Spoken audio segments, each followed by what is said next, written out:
Hey everybody, welcome back. I am going to talk about how medicine is political.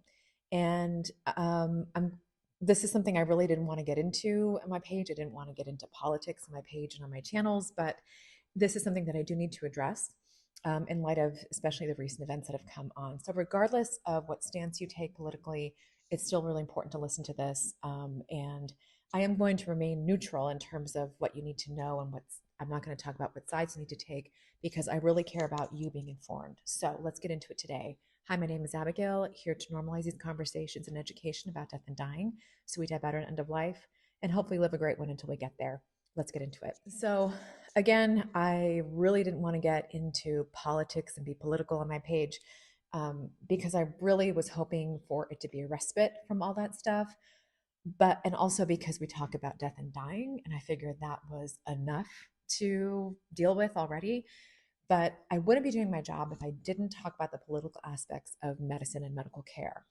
Medical care specifically is really political.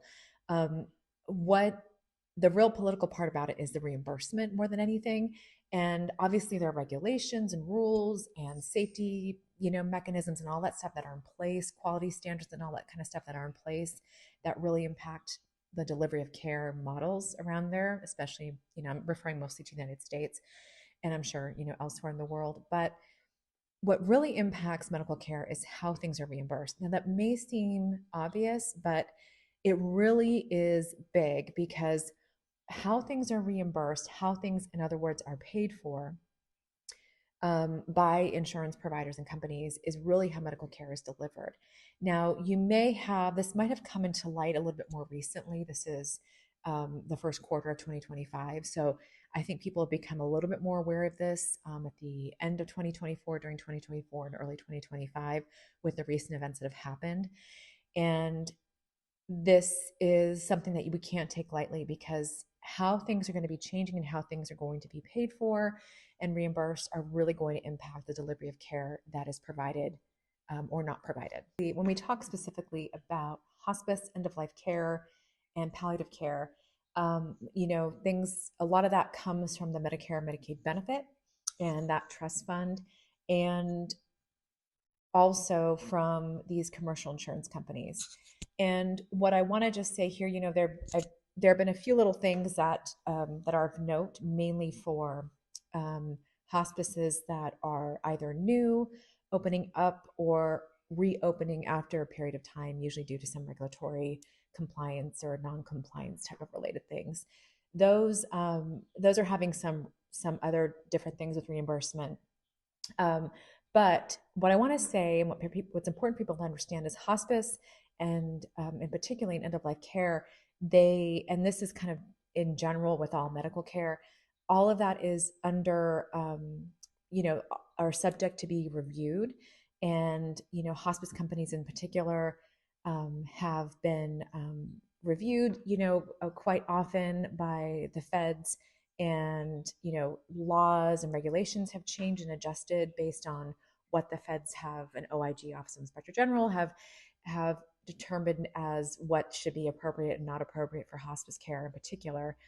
So how does this impact you? Well, hospices are going to be tailoring care based on how they're paid. And um, you know some hospices, I used to not only work as a director, and medical clinical director, and work in all the aspects of not only the financial stuff, but the regulatory stuff and safety and clinical specialties and all that kind of stuff as my role. But I also used to work as a consultant when I first started out. And I did that on purpose because I really wanted to make sure I understood what I was doing and what the potential problems were that I saw out there so that I would make sure that I wasn't making the same mistakes. And what I would see is that people, certain companies, certain entities would be, kind of milk the benefit a little bit, and whether it was intentional or not. And this comes from people either not being well educated, not being well versed, not applying, good policy and procedure and operational type of aspects of their delivery with their staff and et cetera in the company. Um, how does this impact you? That's the most important thing. How does it impact you? Well, some hospices, if they don't understand how things work, if they don't understand regulations, they maybe, and I don't want to say skimping, but may not be really clear on what it is they should be covering. Particularly in hospice, you need to understand that anything that is related to the comfort of the person who is on hospice should be covered by that hospice provider. And if for any reason they're saying it's not, and you really believe it is, there are processes in place, and they could be changing, but they are supposed to be telling you this on admission when you meet with the initial hospice staff. And if there's anything that you feel that should be covered, there is a process for you to basically, submit this concern of yours, and even file an appeal if that is your concern. But you should be having everything that's related to the care of end of life care and comfort of the person who's on hospice, whether it's your loved one or yourself, should be covered and paid for. When I say covered, I mean paid for by hospice. So the hospice entity should basically be covering anything and all related to end of life care. There are cases where if something is possibly related but is proven to be medically ineffective and medically inappropriate, then they're going to talk to you a little about it. Because if it's really futile, then, and it really has no indication and no real efficacy, no real value in terms of the comfort and that comfort part and end of life care part of the person who's on hospice, they're going to try to explain to you why that is. But make sure you have a really clear understanding and you really feel confident into the reasons as to why not they may not be covering it. That's really the most important thing for you to know, especially you're starting hospice care and you feel like something should be covered and they're telling you that something's not covered, or you receive a bill and it's nothing that you expected. You call that hospice provider, call right into the office and make sure they answer your questions, because they are obligated to. Also, make sure, some of the hospices, even the new hospices, I'm not saying I'm being very careful. Not all new hospices are, not knowing what they're doing and, trying to take advantage of the system. Just a lot of new hospices, sometimes if they're created very quickly, they may not know all of the regulations that well. But regardless of what size they are, how new they are, nobody should ever be expecting you to pay out of pocket for a hospice evaluation if you have insurance. If you don't have insurance and you're paying privately, because if you're undocumented or whatever it is, and you don't have any insurance, then yes, of course, you'd be paying out of pocket. There's a cost for that. I also want to cover the charity part of hospice. All hospices are expected to, at some point or another, provide what's called charity hospice, or hospice basically for free, for those people who are either very low income or who don't have any insurance coverage for whatever reason. And it's not really clear on how often hospices do this. And sometimes maybe the nonprofit hospices may do this a little bit more because they have, a fund, usually, that the trust fund that they pull from for hospice care.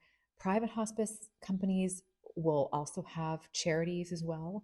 But what's important to know is that doesn't mean that nonprofits will do it more or they do it better.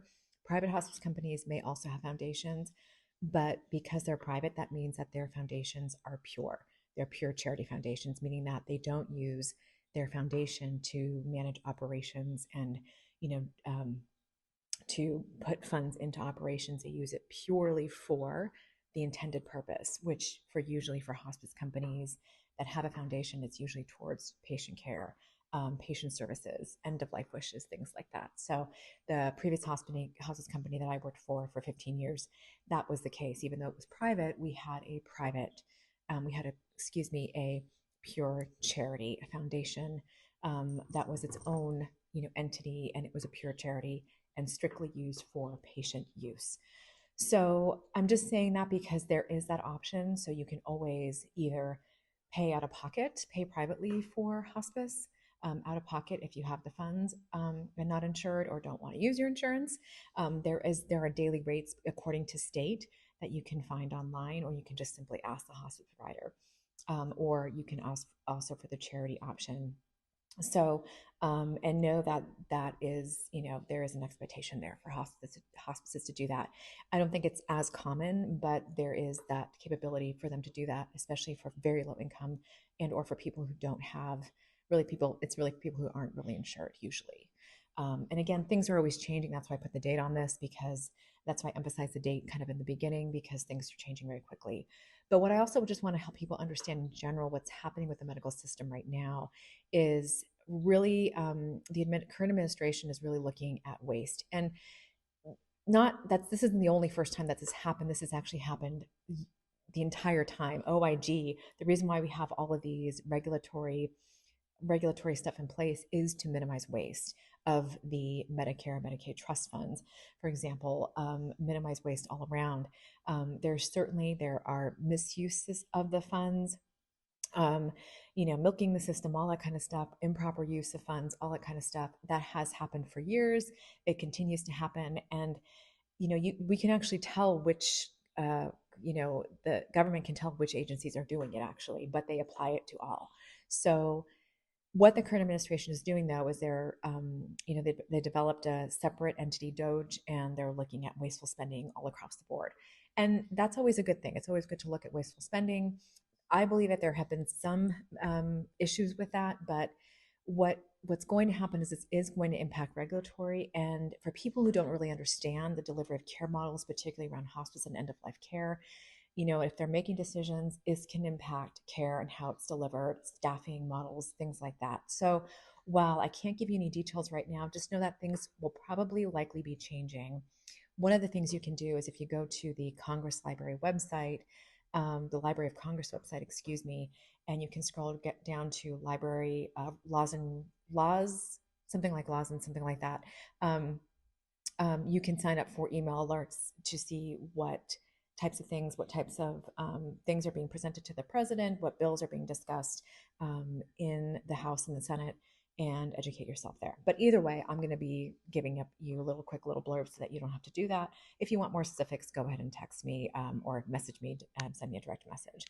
Anyway, enough about all this political stuff, but medicine, medical care is political, and I think life right now feels a little political right now. So please take care of yourself, because not only do I want you to have a good end of life, I want you to have a good life until you get there, because you deserve that. My name's Abigail. Let's continue these conversations to make sure we die better at end of life and make sure we live better until we get there. I'll talk to you soon.